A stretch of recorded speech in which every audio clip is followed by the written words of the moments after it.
Welcome back to Two Wacky Teacherpreneurs Tell All. On today's episode, we are going to talk about, we have another episode on productivity, but I'm going to wrap it into a book that I briefly mentioned last week.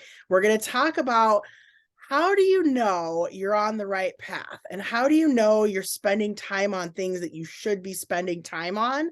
There are some things that other entrepreneurs have learned. You don't have to stumble through this process. Learn from them and help yourself.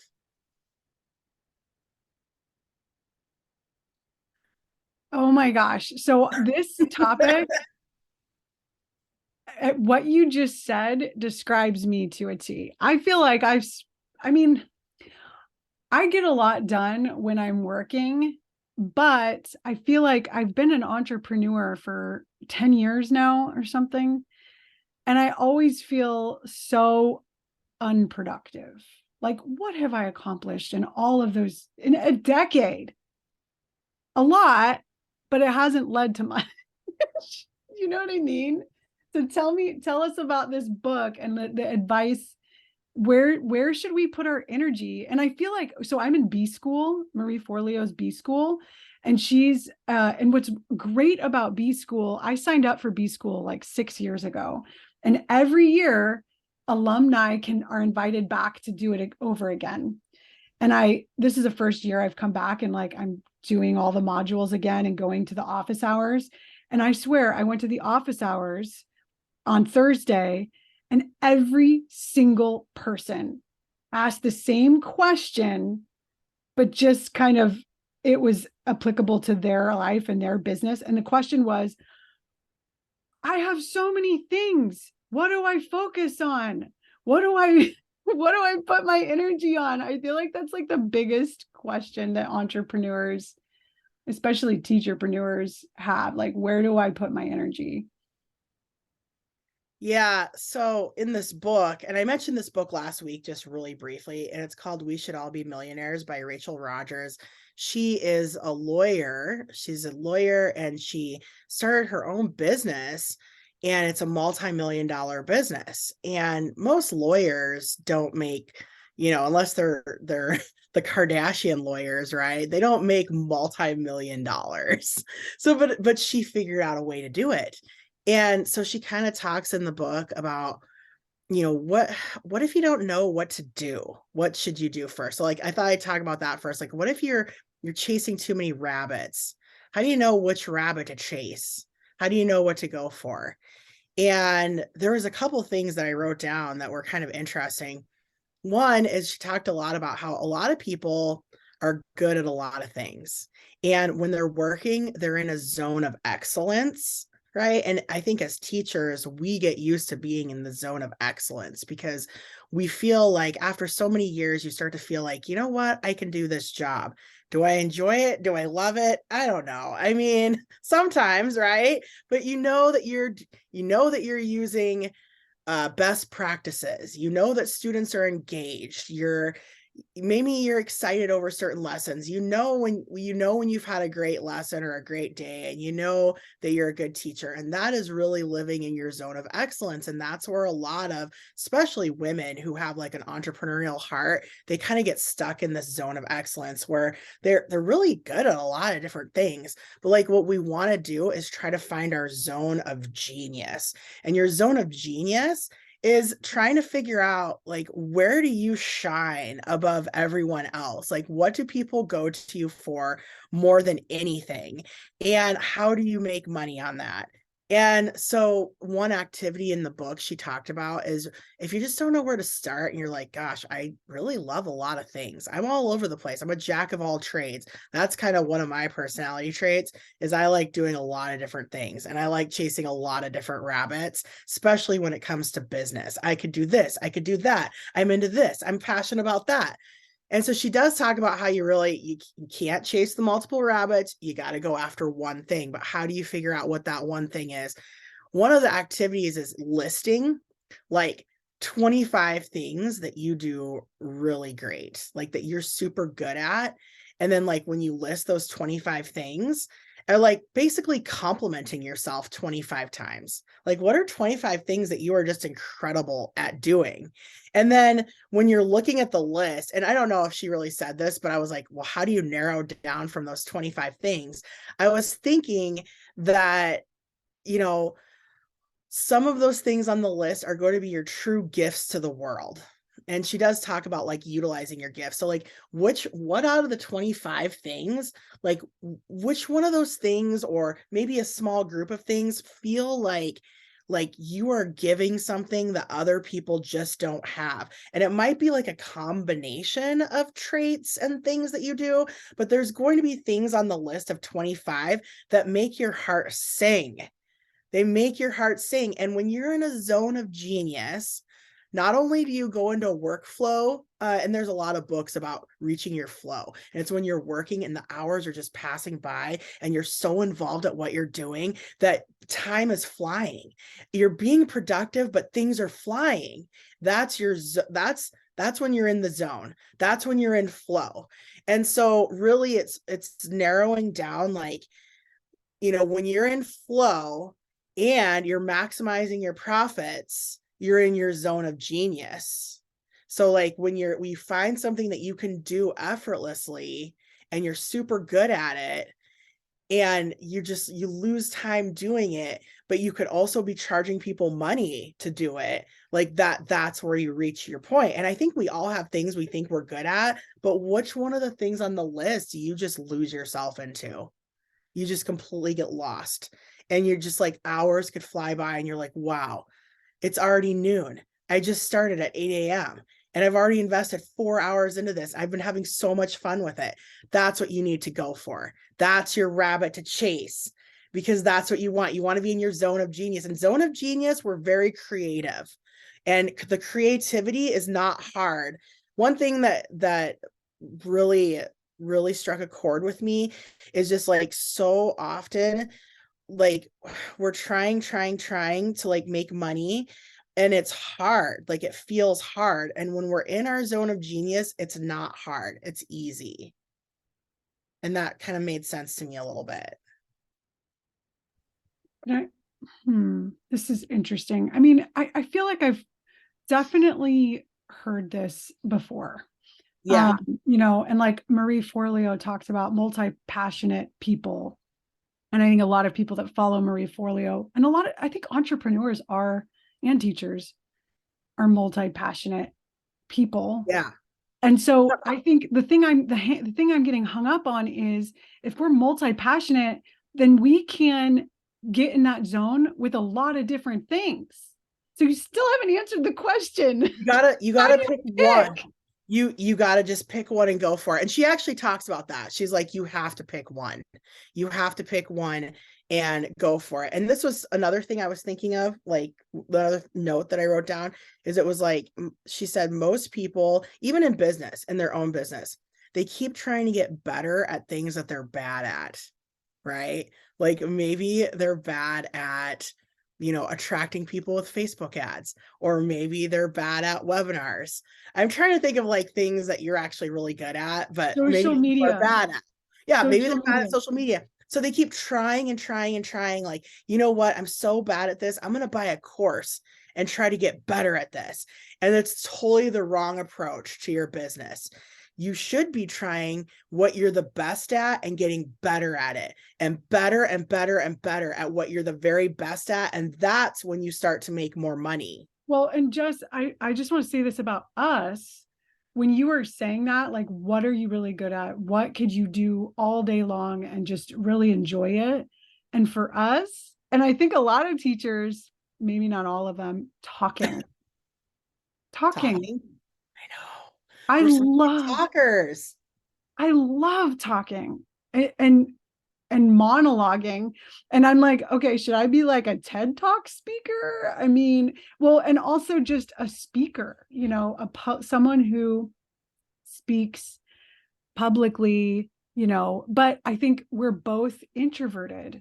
I mean, I've discovered recently that I have RSD, which is something that a lot of people with ADHD have.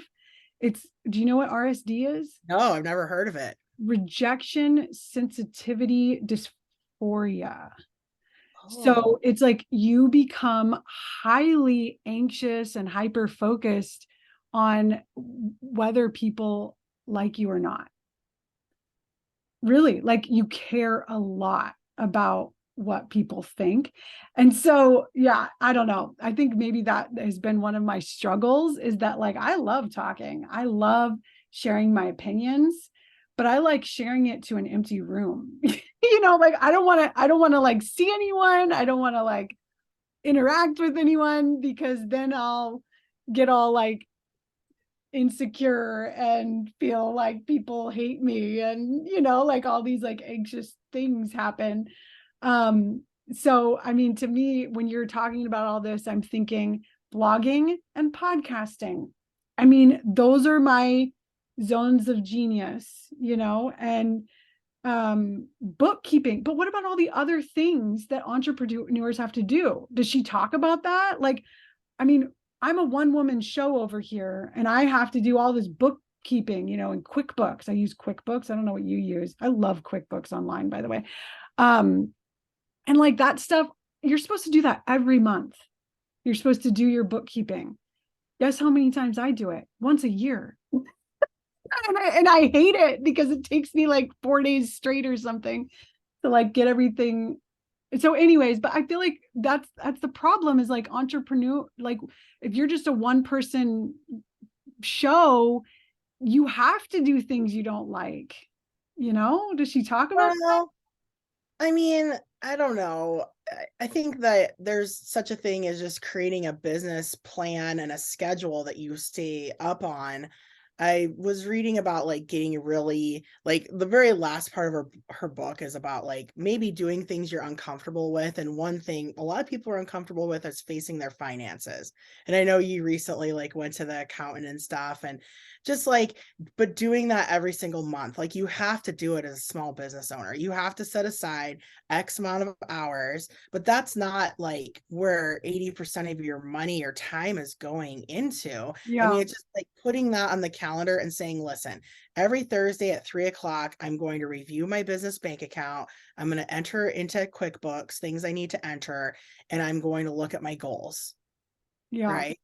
And so it's just about like, scheduling time. I mean, honestly, when, she's talking, I mean, it is a little unrelatable in a way that she's already a millionaire, right? And I think once people are already millionaires, they forget how hard it is, like in the very beginning, even though she did start with nothing. She started with absolutely nothing.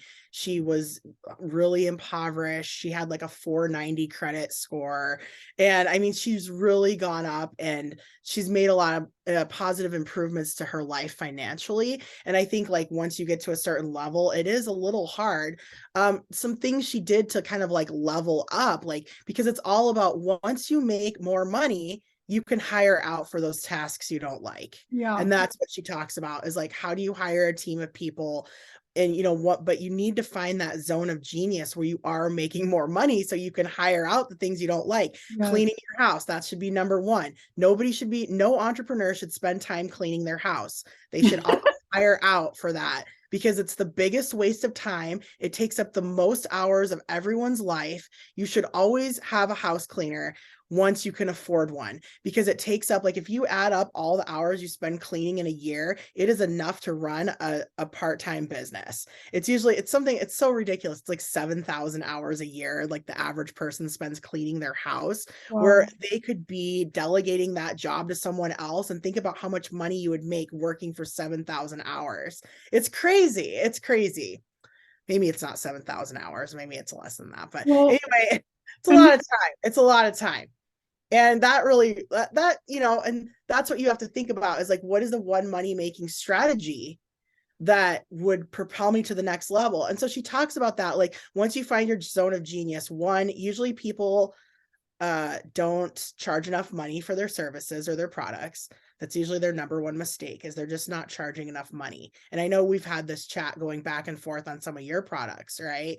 It's just like, how much is too much? Because I do think the teacher market is going to be a little different than the lawyer market. Like, yeah, she's selling legal services. I do think it's a little different dealing with public servants. But she does talk about how most people undervalue their work and time. They completely undervalue themselves. And then she talks about like the next step is really getting into a mastermind group of people that are making the amount of money you want to make, because you make the amount of money as the 7 people you hang around the most. Those people kind of dictate how much money you're going to make in your small business the next year. Really? Yeah. So like really looking at like joining a mastermind group where people are above you is really key, because you just start just having those connections with other people, like more successful entrepreneurs. It pushes you to the next level in your business. Yeah, that makes sense. I mean, because you have people, like a community of people you can bounce ideas off of, and people can share what's working for them and what's Yeah. not working for them and get feedback on stuff. I really think that masterminds are where it's at for sure. Yeah, and she talks about just like your friendship groups too. Like, I Mhm. mean, people have friends from all walks of life, but I think as teacherpreneurs, we probably have a lot of teachers that are our friends. Those are the people you're spending most of your time with. You're going to get more stuck in their mentality, right? You're going to get more stuck with the public servant working 40 hours, retire, or for not 40 hours, but working 40 years until retirement, because that's what the mind frame that they're in. So you are who you hang out with all day. So she really talks about gaining entrepreneur friends that are really successful and want the same things that you want. And there's a lot of like local groups people can join to find other entrepreneurs that are looking to make the money that they want to make. And just by being in contact with those people, they've done studies on this. You will make more money having rich friends, basically. And there's so many courses on that and stuff, like, oh, the rich friends courses. I've heard about this before, but it was kind of interesting listening to some of that. Is it makes you evaluate like who are the 7 people you spend the most time with each week. I mean, most people it's their family, but if you look outside your family, who is it? Who are you spending all your time with? And chances are whatever they do in their businesses or in their lives, you're kind of mirroring that. And so if you force yourself to go outside of those 7 people and find new friends, which I know is so much easier said than done, right? But the first step could be joining something like a paid mastermind group, because people are like, well, how do I find a mastermind group? Well, a lot of them, it's pay to play. You got to pay money to get in. You got to, it's like going to a golf club or whatever, and you pay like a yearly fee to go to the golf club and golf with the golfers, because they want to attract certain kinds of people. And it's not very inclusive when you think about that at all. It's not an inclusive practice, but it is a practice that works. And this book is written by, she's a famous Black lawyer. And so she does talk about a lot about how this whole system is not like this whole white men are mostly millionaire system and controlling all of these business deals. This is kind of the way of the world, but we can like break into their circles and find and create circles with other people that want the same things but are also doing the same things. It's not just about finding people that want what we want, it's about finding people who've already done what we're looking to do. Those are like our mentors, but like really becoming friends with those people, and they really open up a whole new world. This is exciting because I feel like this is where the 2 wacky teacherpreneurs that tell all are headed. I think we're having fun recording podcast episodes and just hanging out together every Sunday is when we record. We try and record as many episodes as we can.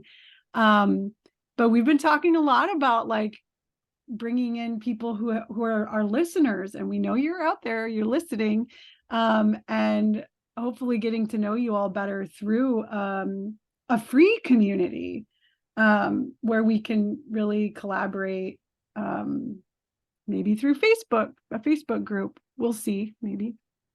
What do you think? Yeah, and you know what I was thinking is like this podcast has kind of become our own mastermind, because each week we're coming with like new things that have happened to us and new goals that we have or new things that we're working on. And in a way, like we talk and we have like these venting sessions a little bit, but we also give each other a lot of cool new ideas, things to think about. And just because I think our worlds are a little bit different, right? And so I think we're always bringing new ideas to each other. And so, like, if you're just listening to this right now, technically you are a part of our mastermind chat because you're listening to our chat right now. And a lot of it, like, anytime you're getting together with people talking about business and goals, that is a mastermind.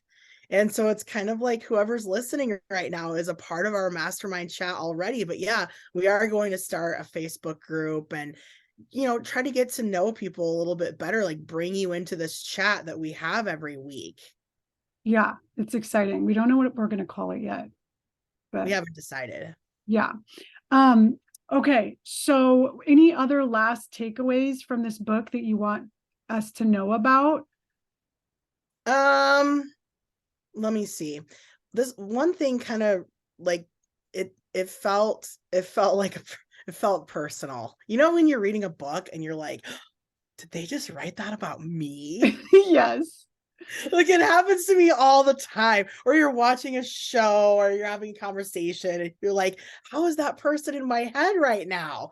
This is bonkers. One thing they talked about is like, you know, as teacherpreneurs and entrepreneurs and women, I think that we get down on ourselves a lot and we think that we're being lazy with our time, right? Like we think, oh, we have all this time a week. Everyone has the same number of minutes and we're being lazy. Like if we don't get things done. But like she said, really we need to flip the switch on that for our productivity. And we're not lazy. We're tired because we do so much. Oh my Like we God. just do like, and teacherpreneurs do so much as an educator, as a teacher. I mean, I know that you're homeschooling right now. It's just we're not lazy or unorganized or not on the right track.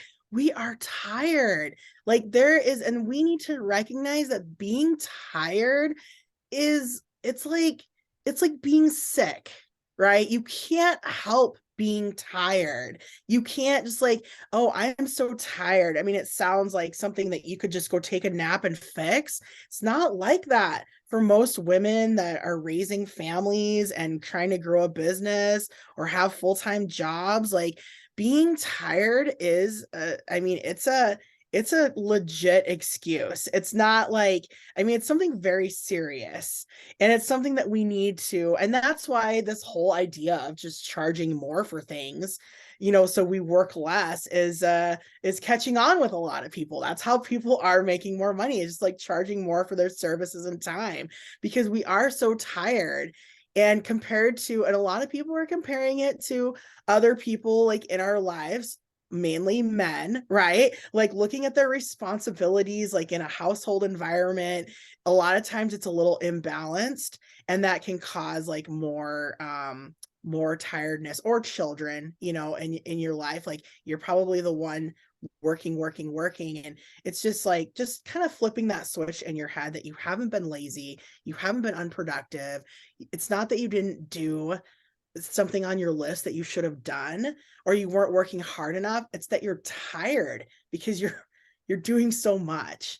And I just thought that was really cool. Like, and this whole kind of like shift in your own head of like, you know, looking at your zone of genius, like what makes you shine, what makes you happy, what puts you in that flow, what kind of activities make you feel less tired, right? But if you are feeling tired, to not beat yourself up. And if you just can't handle something, a part of your business this week, it's not you being lazy, it's nothing negative, it's that you got too much on your plate. We all do. It's just like the nature of being teacherpreneurs. I love that. I thank you. I really needed to hear that because I didn't post a blog post or podcast episode this week. And, you know, there were thoughts of, you know, like, oh no, you're getting off track and you suck. And, but then, I mean, I have a therapist, so her voice is in my mind a lot. And but I love that this author is talking about this too, that no, you're doing so much. It's okay. And I think some people might think, well, you're just making excuses. No, it's not that. Like Being women are, tired is a legit like state of mind and physical state. I mean, like it's like having a cold. You can't help just being tired. And so many of us are. yeah, And it's we're fine. It's doing just too much. Yeah, yeah. I Yeah. agree. I totally agree that we're doing too much. My husband keeps trying to get me to read these books. Have you ever heard of Brandon Sanderson? No, They're but like maybe if these sci-fi books, and they're like oh no. page turners. Yeah. And he's like, go lay in bed and just read a book. And it's so hard for me to do that, but it feels good to just lay down and read a book. But there's all these thoughts like, I could be doing this, I could be doing this, I should be doing this, I should be doing that, like da da da da da da da da da da da. I mean, obviously that can make a person tired, all the things we should be doing. And then I want to mention one thing, because this is related. And I haven't read this book, but there's a book out and it's causing a huge I don't even know. It's a phenomenon. There's a huge shift going on for women. It's called Fair Play. And there's actually a deck of cards that goes with the book that you and your partner can go through. And they talk about how, and it's like cards, it's like 200 tasks or something. And it's not about having like an even number of cards per person in the relationship. It's about having cards that that are your strengths, and that you're willing to take full responsibility for, and that you feel good about taking responsibility for that card. And so splitting them up that way, and just having those kinds of conversations with your partner is so important, and but also very hard. Should we wrap this episode I up? I love feel that. like it's been, I yeah. love that. I love that. Yeah, I think this was a great one. And just I mean, I know a lot of it just seems really hard to wrap, like, when you're getting advice from millionaires, it is hard, right? When you're not Yeah. a millionaire. It No, is so no, hard. But it did make me think, who are the 7 people I talk to the most every week? Who do I hang out with outside of my family? Like, who are those 7 people? And, how do they impact my business? Am I growing because of those 7 people, or am I somewhat stagnant? And should I force myself to look for a mastermind, look outside of that pod of 7 people? And that was one of my big takeaways. And also just kind of thinking about, like, what is my zone of genius? What is it?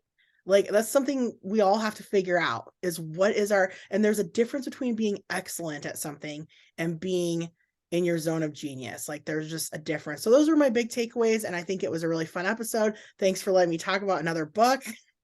yeah, I think it was fun. I thought it was fun. And I thought it kind of related to a lot of what you're going through right now, which is why I really wanted to talk about it. yeah. No, I really, really, really appreciated hearing about it, and I think I'm going to read it myself. Should we end with our typical toodle Toodles. word? Okay.